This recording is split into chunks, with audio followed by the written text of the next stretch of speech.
एका डोळ्याची आई. कधीकधी आयुष्य आपल्यासमोर असे काही प्रसंग उभे करते, जेव्हा आपण स्वतःलाही ओळखू शकत नाही.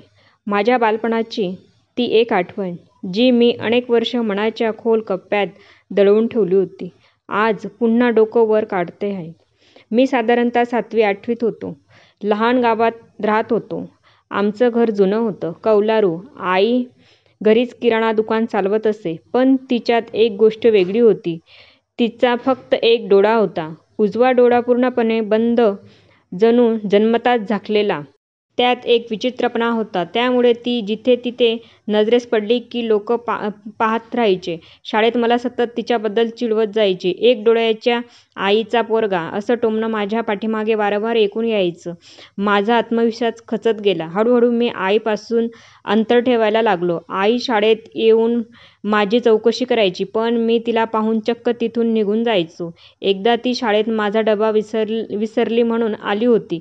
वर्गात सर्वजण हसले. एक मित्राने तर तिच्या चेहऱ्यावरील चेष्टेने नक्कल केली. त्या दिवशी मी ठरवलं, माझ्या आयुष्यातून आई नाहीशी व्हावी, असं मला वाटू लागले. त्या रात्री मी तिच्याशी खूप उद्धटपणे बोललो. "तू माझ्या आयुष्याचा अपमान आहेस," असं मी तिच्या तोंडावर म्हटलं. ती शांत होती. डोळ्यातून काही निसटलेलं नव्हतं, पण चेहऱ्यावर एक असह्य वेदना होती, जी मला त्यावेळी समजलीच नाही. तिचं शांत राहणं, तिचं काही न बोलणं आणि माझं तिला झिड कारण, या सगळ्याचं एक विषारी मिश्रण होतं, जे माझ्या बालपणाला बळकट न करता अधिकच खोल दुखावू लागलं. 8वी संपल्यानंतर माझं शिक्षण शहरात सुरू झालं. मी मागे हे वळून पाहिलंच नाही. आईने गावातच राहून माझं शिक्षण चालू ठेवण्यासाठी किती हाल केले, याची मला काही जाणीव नव्हती. किंबहुना ती जाणून घ्यायची इच्छाही नव्हती. शहरात नवीन ओळखी झाल्या, नवीन मित्र, नवीन आयुष्य. मी न कळता स्वतःला आईशिवायच म्हणून ओळखायला लागलो होतो. कॉलेजात गेल्यावर तर मी माझं पूर्ण नावही बदलून घेतलं, आईचं नाव कुठेच येऊ नये म्हणून. दरम्यान ती माझ्याशी फोनवर बोलायचा प्रयत्न करायची, पण मी बिझी आहे म्हणून फोन ठेवायचो. तिचं एक पत्र येत असे अधूनमधून, पण मी ते न वाचताच फाडून टाकायचो. माझं लक्ष करिअरमध्ये होतं. मोठं व्हायचं होतं, प्रतिष्ठित, आणि त्या वाटेवर आईसारख्या शरमेच्या सावलीसाठी जागा नव्हती, असं मला वाटायचं. काही वर्षांनी मी मोठ्या कंपनीत स्थायिक झालो. लग्नही झालं, एक मुलंही झालं. माझं आयुष्य परफेक्ट वाटायचं. पण एक दिवस ऑफिसामधून घरी येताना मला एक बाई दारात उभी दिसली. ती फक्त अशक्त होती. चेहरा थकलेला, केस पांढरे, पण तिचा चेहरा मी कधीच विसरू शकलो नव्हतो. ती आईच होती. माझं काळीज धडधडायला लागलं. मी तिला घराच्या आत येऊ दिलं नाही. "इथं कशासाठी आलीस?" मी विचारलं. ती म्हणाली, "माफ कर, मी फक्त तुला पाहायला आले." माझ्या बायकोला मी सांगितलं, "ही एक लांबच्या नात्यातली आहे, चुकून ही आली," आणि तिच्यासमोरच तिला तिथून निघून जायला सांगितलं. आई काहीच न बोलता वळली आणि निघून गेली. तो तिचा शेवटचा साक्षात्कार ठरला. काही महिन्यांनी गावाकडून पत्र आलं, "तुझी आई गेली." मी सुन्न झालो. नकळत अश्रू वाहू लागले. ते अश्रू होते पश्चातापाचे, खऱ्या प्रेमाचे, अवहेलनेचे. त्या पत्रासोबत एक लिफाफा होता. त्यात एक जुना कागद होता. तो वाचून मी गारठून गेलो. माझा मुलगा जेव्हा लहान होता, एक अपघातात त्याचा डोळा गेला होता. डॉक्टर म्हणाले, दुसऱ्या डोळ्याचं दान केल्यास त्याला पुन्हा दिसू शकेल.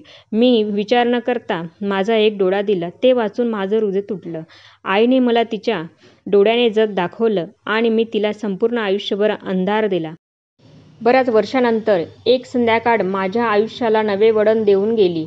मी माझ्या लहान मुलीला, आर्याला झोपवताना तिच्या डोळ्यात अचानक काहीसा प्रश्न दिसला. "बाबा," ती म्हणाली, "आज एक आजी बघितल्या शाळेजवळ. त्यांना एकच डोळा होता. सगळे मुलं त्यांच्यावर हसत होते, पण मला वाटलं त्या खूप चांगल्या असतील. त्यांच्या डोळ्यात खूप प्रेम होतं."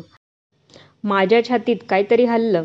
आर्याच्या शब्दांनी जणू काळजावर ठेवलेली धूळ झटकून टाकली. मी काही क्षण शांत होतो. मग पहिल्यांदा मी माझ्या मुलीला ती कथा सांगायला सुरुवात केली. "आर्या, मी तुला एक खरी गोष्ट सांगतो. ती एक डोळ्याची आजी म्हणजे माझी आई होती. ती थबकली, गोंधळली. पण बाबा, तू तर सांगितलं होतं की. हो, मी तिला थांबवत म्हणालो.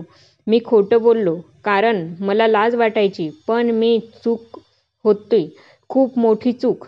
मी आर्याला आईची संपूर्ण कहाणी सांगितली. कसा मी लहान असताना आईने तिचा डोळा मला दिला आणि कसं मी तिच्या त्या रूपामुळे तिचा स्वीकार केला नाही. शेवटी कसं तिचा शेवटपर्यंत मी फक्त दुःखच दिलं. आर्याच्या डोळ्यात पाणी आलं होतं. बाबा, ती म्हणाली, आजी खूप महान होत्या, त्या देवासारख्या होत्या. त्या रात्री मी मुलीसोबत आईचा फोटो पुन्हा बाहेर काढला. तिचा फोटोवर धूळ जमली होती. आम्ही दोघं मिळून तो स्वच्छ केला आणि मी माझ्या लेकीच्या खोलीत आईचा फोटो लावला. तिचं स्मरण कायम राहावं, मी म्हटलं. त्याच रात्री पहिल्यांदाच मी एक पत्र लिहिलं आईसाठी. उशीर झाला होता, पण तो पश्चातापाचा, अश्रू आणि प्रेमाच्या शब्दांनी भरलेला होता. आई, तू गेलीस, पण तुझं प्रेम अजून जिवंत आहे. तुझ्या त्यागाची जाणीव उशिरा झाली, पण तुझ्या आठवणी माझ्या मुलीच्या मनात रुजवत आहे. कधीतरी वर कुठेतरी भेट झाल्यास फक्त एकदाच सांग की तू मला क्षमा केलंस.